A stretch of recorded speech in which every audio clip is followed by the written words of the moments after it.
नमस्कार। जय श्री राम। मेरा नाम चंद्रशेखर पंत है।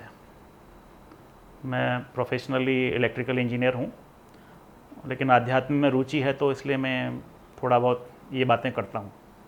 और आज मैं आपको एक रहस्य बताता हूँ हनुमान चालीसा का। हनुमान चालीसा का पाठ आप जानते हैं, हर लोग पूरे दुनिया भर में जितने भी भारतीय समुदाय के लोग हैं वो करते हैं, क्योंकि हनुमान जी क्या हैं? संकट मोचन। जब भी कोई संकट आता तो हनुमान जी के अलावा कोई और दूर नहीं करता है। और उनके बारे में तो कहा ही है ना, को नहीं जानत है जग में कपि संकट मोचन नाम तिहारो। तो संकट मोचन, संकट मिटाने वाले हनुमान जी हैं। लेकिन आपको पता है, कभी कभी हम लोग जब हनुमान चालीसा करते हैं, संकट में होते हैं, हमारे काम नहीं बनते हैं, परेशान हो जाते हैं। तो कई लोग फिर क्या होते हैं, अरे साहब कुछ नहीं होता, हमने हनुमान चालीसा इतनी बार पढ़ी, क्या हुआ? कुछ हुआ नहीं हुआ। अब मैं आपको बता दूं कि काम नहीं होगा। कारण आप जानते हैं, शायद नहीं जानते हैं। मैं यही बताने के लिए आज आपको यहाँ पे अपनी बात रखता हूँ। पहली बात, हनुमान चालीसा क्या है, किसने ये इसको, इसके रचयिता कौन है, ये आप जानते होंगे। गोस्वामी तुलसीदास जी ने हनुमान चालीसा बनाई, उसकी रचना की। इसमें 40 लाइन है, इसलिए इसको चालीसा कहा जाता है। इसके बारे में मैं थोड़ा सा आपको अपडेट करता हूँ कि गोस्वामी जी ने इसको क्यों बनाया। आप जानते हैं गोस्वामी तुलसीदास जी के गुरु हैं हनुमान जी, और भगवान राम उनके इष्ट हैं। तो जब उन्होंने रामचरितमानस और ये इस तरह की अपनी रचना शुरू करी, गोस्वामी तुलसीदास जी का नाम हुआ। और भारतवर्ष में आप जानते हैं एक दूसरे की टांग खींचने वालों की कमी नहीं होती है। गोस्वामी तुलसीदास जी का जब नाम और प्रभाव बढ़ने लगा तो कुछ लोगों को बड़ी परेशानी हुई, जलन हुई, ईर्ष्या हुई। तो कुछ लोगों ने तकलीफ़ किया। उस ज़माने में मुग़लों का शासन था भारत में, अकबर जो है सम्राट हुआ करता था।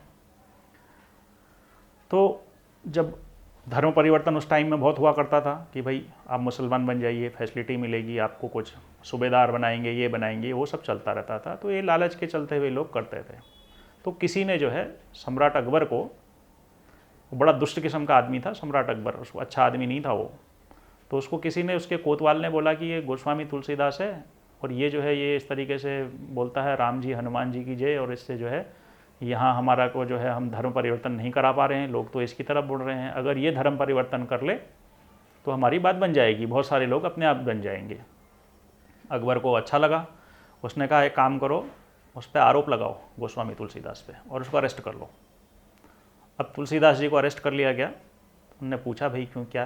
तो बोले तुम जो है ना यहाँ लोगों को बरगला रहे हो, बोलते हो हनुमान जी जो है संकट के मोचन हैं, इस तरीके से हैं, राम जी भगवान हैं, ये हैं वह हैं, चलो दरबार में अकबर के पास लेके आया गया उनको। अकबर ने पूछा भाई क्या नाम है? बताया गोस्वामी तुलसीदास। बोले तुम इस तरीके से लोगों को बरगलाते हो, तुम्हारे खिलाफ कंप्लेंट है, तो तुमको सज़ा दी जाएगी, या तो इस्लाम धर्म स्वीकार कर लो। उन्होंने कहा नहीं, मैं इस्लाम धर्म स्वीकार नहीं करूँगा, कोई मतलब नहीं है, मेरे इष्ट जो हैं भगवान राम हैं, मैं नहीं कर सकता। और आप मुझे तंग क्यों कर रहे हैं, किस लिए कर रहे हैं?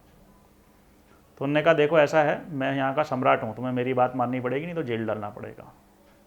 तो तुलसीदास जी ने कहा देखो धर्म परिवर्तन तो सवाल ही नहीं है, किसी भी हालत में नहीं है, नहीं करूँगा।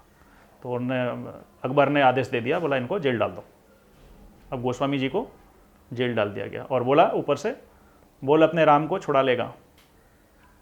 अब उसको जेलर लेकर के आ गए और डाल दिया एक जेल में, जेल में बंद कर दिया लॉकर में। अब वहाँ पे वो सब लोग एडवाइस दे रहे हैं, बोले अरे बाबा इस्लाम कबूल कर लो, छूट जाओगे, वरना बहुत हंटर पड़ेंगे और यहाँ पे अभी ये सड़ोगे।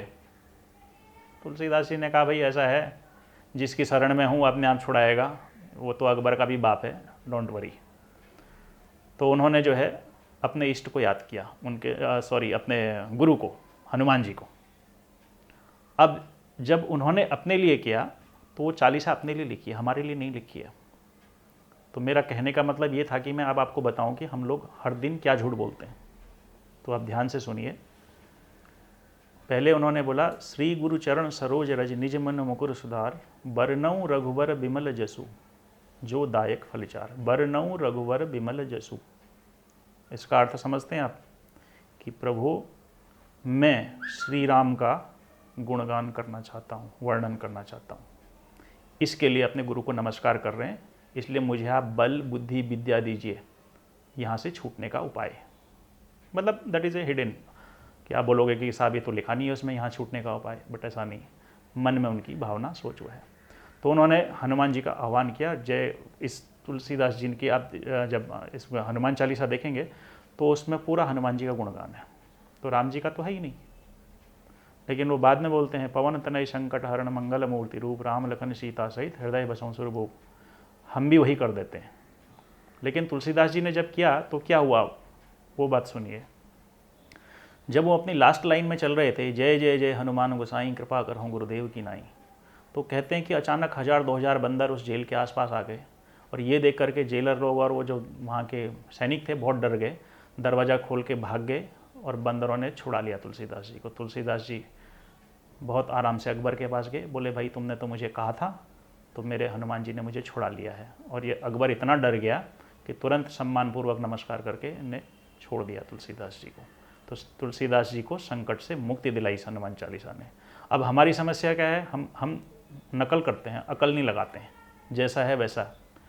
अब यहाँ पे सोचिए कि तुलसीदास जी ने जब लिखा, अपने लिए लिखा, और हनुमान जी से क्या बोला कि बरनऊ रघुवर विमल जसु, मैं श्री राम का गुणगान करना चाहता हूँ। और हनुमान जी के इष्ट कौन है, श्री राम। और राम काज करी बेको आतुर, हनुमान जी भगवान राम के अलावा किसी का काम नहीं करते हैं। राम काज लगी भय अवतारा, इनकी सुंदरकांड में ही चौपाई आती है, उसके अलावा कोई काम नहीं करते हैं। आपका और हमारा काम क्यों करेंगे? वो करेंगे, लेकिन तब करेंगे जब आप उनको बताएंगे कि प्रभु मेरा काम भी श्री राम जी का काम समझ के कर दीजिए। जहाँ आपने ये बात बोली तो फिर हनुमान जी बोलते हैं चल बेटा ठीक है, तेरा काम कर देता हूँ, तूने राम जी का नाम ले लिया। तो ये इसमें खास बात ध्यान रखनी है। तो जब आप करें उस हनुमान चालीसा को, तो उसमें सबसे पहले ये ध्यान दीजिए कि जब आप बोलते हैं बरनऊ रघुवर विमल जसु, तो हम तुलसीदास तो करते थे, वो जेल से छूटे उसके बाद उन्होंने जय सिया राम करना। आप कहाँ करते हो? नहीं करते हो।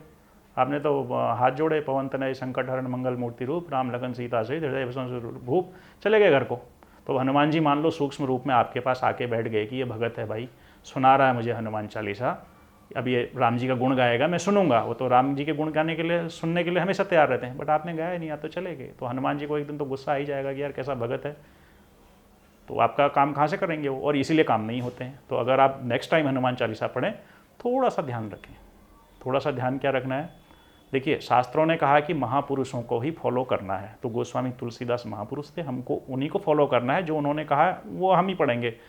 तो हम इसलिए उनको नमस्कार करते हैं, इसलिए उनकी हनुमान चालीसा पढ़ते हैं। लेकिन थोड़ा सा अकल लगानी पड़ेगी। जब हमने कहा बरनऊ रघुवर विमल जसु, तो आप जब हनुमान चालीसा गाएं तो वहाँ पे एक जगह आता है लास्ट लाइन में, तुलसीदास सदा हरि चेरा। अब भाई साहब वो तुलसीदास थे, उन्होंने अपने लिए लिखा, तो यहाँ पे अपना नाम लगा लीजिए। आपका नाम लगाने में चौपाई में थोड़ा अप डाउन हो जाएगा, तो उसमें उसकी जगह कहिए मैं तो दास सदा हरि चेरा, या मैं तो दास सदा हरि तेरा कीजिए नाथ हृदय मांडेरा। अपने लिए बोलिए मैं, तब हनुमान जी बोलेंगे तो भाई ठीक है, अभी लाइन बैठती है, लॉजिकल बैठती है। और जब आप उसको एंड करें तो भगवान श्री राम का गुणगान कीजिए। अब भगवान श्री राम का गुण कौन गा सकता है?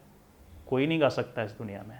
तुलसीदास जी ने ही लिखा है कि सरस्वती पूरे समुद्र की स्याही भी बना ले तो भी भगवान गुण को नहीं लिखे जा सकते हैं। तो उनका गुण क्या है? श्री राम नाम ही जप लो। तो हनुमान चालीसा एंड करने के बाद श्री राम जय जय राम, जय सिया राम, जय जय सिया राम, इतना बोल दीजिए। देखिए हनुमान जी की कृपा कैसे बरसती है।